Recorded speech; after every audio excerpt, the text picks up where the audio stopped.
Before you do any work with your DNA, you want to make sure that you're wearing the proper equipment. You need to have your goggles on your face, covering your eyes.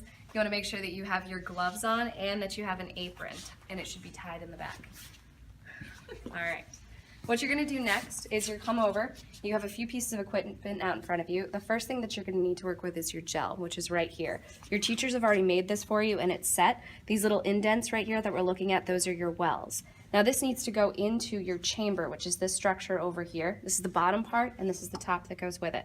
To prepare it to go in, I need to remove the bumpers. These are these red plastic parts on the side. These were used to allow the gel to set, but now that we're actually going to run it, we need to take them off. So they are just squeezed on the edges, so very gently but firmly I pull them directly off on each direction. Alright, so now that I have my bumpers off, I'm going to pick up my plastic container for my gel, and I'm going to lower it slowly into the chamber using the channels to kind of keep the plastic mold in place.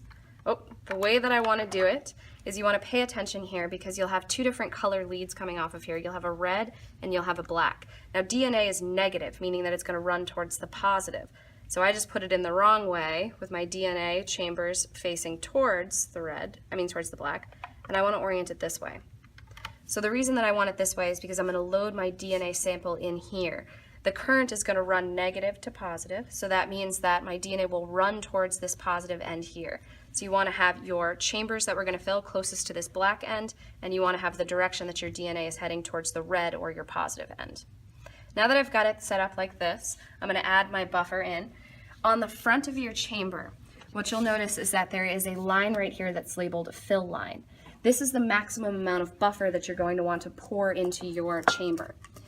Now what we're looking for as far as minimum amounts is you want to make sure that you add enough buffer to this gel that you are going to cover your gel.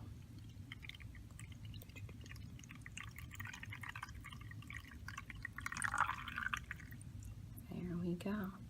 So what we've done there is added enough buffer so that we're able to cover our gel. We do not necessarily have to go up to this fill line, we just want to make sure we don't go above that fill line. Now you may notice that when you look in there that your gel floats a little bit because we've just added buffer to it. That is fine. If it detaches just a little bit, it's not a huge concern. You can still load it, you can still run it.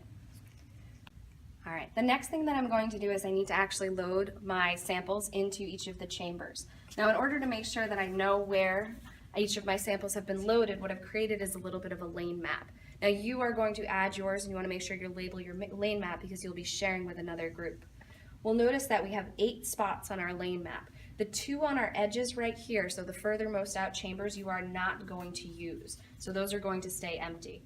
And the reason for that is that when the gel sets, it's possible to get tears in those ones so that if you load it with sample, it'll just seep out into your buffer. Now what I need to do next is I'm going to start over closest to me, and I'm going to start in my second chamber and load my first sample in it. As soon as I do that, I'm going to have my partner record what I'm entering in there. So I pick it up, I see what I'm looking at. So this is my Pennsylvania strand. So my lab partner is going to fill in a note right here saying that my second chamber, or second lane rather, is going to have my Pennsylvania strand in it. Now there's just a little bit of liquid in here, so to make sure I'm getting the most of it, I'm going to tap it down like that, just to get anything that I have off the edges. Now I'm going to pick up my micro pipette. You'll notice that there's a little bit of a tip right here. I'm going to use my pointer finger to kind of support that tip. My thumb is going to go on here to depress down and make sure that I'm getting my sample up and to deposit inside my gel. To get the tip to actually pick my sample up, you're going to have one of these containers by you. You're going to put this in here and place down firmly to make sure that you get your tip on. Once I've done that, I open up my sample.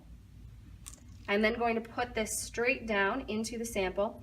I'm going to push down, and what you'll notice is that there are 2 stops. There's one where you're going to have a soft stop right there, and that's going to basically give you a little bit of resistance, and if I keep pushing past that, I'll get to my second stop. To load my sample, what I do is I push down to the first soft stop, and I insert it into my sample. I want to make sure that it's submerged in there, and then I release and allow it to draw back up into my tip. What you should do is do a visual check now. You should have your sample inside your tip. So there we are good, we've got our sample loaded. Now to put my sample inside, I know that I've already labeled that I'm going into my second chamber, so I'm going to position myself so that I'm looking over and directly down. I'm going to use my hand, my non-dominant hand, to support my arm to make sure that I'm being steady here. What I need to do is go in directly down at a 90-degree angle into my chamber. I want to be careful here not to puncture the bottom. Now I'm going to push down, first to my soft stop, then all the way down, and then I will draw out. What you are looking for right there is you should do a visual check on your chamber to make sure that you have filled it up. If you've punctured through the bottom, what you'll see is your stain starting to seep through the bottom. If you've missed your chamber, you'll see your sample start to float around in the buffer above. So that's how you're going to load your first chamber. At each loading station, there will be a beaker labeled with waste. Once I'm done loading each of my samples, we want to make sure not to cross-contaminate, so I should never use the same tip for more than one sample. To remove it, what I'll do is hold onto the tip and pull firmly down and away to remove it and deposit it into my waste container. Now what I'm going to need to do is move on to my second sample. So I'm going to pick up my second one. This one is called Missouri strain, so I asked my partner to label my third lane in this case with the Missouri. I tap down to make sure that I've got it in there. Remove the cap. I then come over here and push down firmly to make sure that I have my second new clean tip on. I'm then going to push down to my first stop. I'm going to insert it into my sample. I want to keep my eyes on this, make sure I've got is what I need. Pull it up into my tip. Put that back down. Now I come back over. I want to make sure, it's a little difficult to see, so I want to make sure that I'm using the correct lane. I use my non-dominant to support my hand, and I go down directly into the chamber. Push down first to my first stop, then down to my second stop, and then pull directly out straight.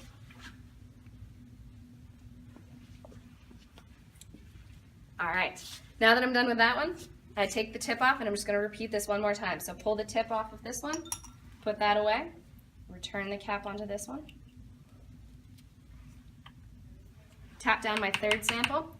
I read what it is, so this is the Alabama strain, so I asked my partner to label our last lane, so in this case this will be the fourth one in, it's Alabama. I remove the top on this, put a new tip on, place firmly down, push to my first soft stop, insert it into the sample, draw up, put this back down, come back over to my gel, support my dominant with my non-dominant, come in straight down, keeping my eye on that chamber as I go. I push all the way down to my soft stop, and then I pull out. If you get a little bit of dye outside, that is absolutely fine. You remove your last tip into the waste container. Now at this point, I've used all of my materials, so I'm going to make sure that I clean up after myself. And then I'm going to let the next group go. They're going to use their 3 empty lanes to load their materials in, and then we'll talk about how we're going to run this.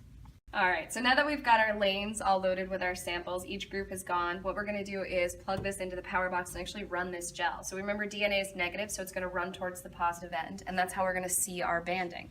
So what we'll notice here is that we should have black wires coming out. On your power box, you'll notice that you have a sign that is black colored, so it's got a nice plastic label on the inside that corresponds with this, and it has the negative symbol. So I'm going to plug that in there, and then take my red lead, which is my positive, and again I see my red coloring here with my positive symbol, and I plug it in there. I want to double check to make sure that this is pushed up to 110, and here is your reading, so if you want to check it afterwards. The last thing that I'm going to do is make sure that my wires are running through here, and I need to put the top on. So I'll push down firmly, make sure that my leads are connected here. Once I have my leads connected, my top on, the last thing I'm going to do is turn it on. You should notice that the red light comes on to indicate that there is actually electricity running into this apparatus. The last thing that we're going to do to make sure that this is actually working is if we take a look very closely to the negative end, you should see bubbles coming out, and they should be flowing towards your red or positive end. This is what we actually are seeing here in terms of the voltage or the charge traveling across our DNA, and this is what's physically going to pull those molecules towards the positive end, so we see those banding patterns. All right, so now that you're done running your gel, you're going to remove the top off of here. You should check to see where your bands are. So they should be about maybe a ½ inch or so from the end of your gel. You do not want to allow them to run off. So then you're going to reach in, you're going to pull out your container. Your gel might be floating around a little bit. Oh, I'm going to pull it this way. There we go. All right. So once I pull it off, what I'm going to do is put my gel into my staining tray right there, and it'll slide very easily off of this container. What I need to do now is put my final stain, so my Carolina Blue DNA stain on here. Now this will stain your skin as well as your clothes and everything else, so you want to make sure that you're wearing gloves, goggles, and that you're being careful. When you pour this in, you need just enough in order to cover your gel, and you do not need much more than that. Pour it in. Once this is in here, it's going to sit for about 20 to 30 minutes to allow the stain to adhere to the DNA, so we'll be able to see our bands a little bit better. So now that I've got my stain on there, I want to make sure this lid is securely back on, and then we let this sit for 20 or 30 minutes.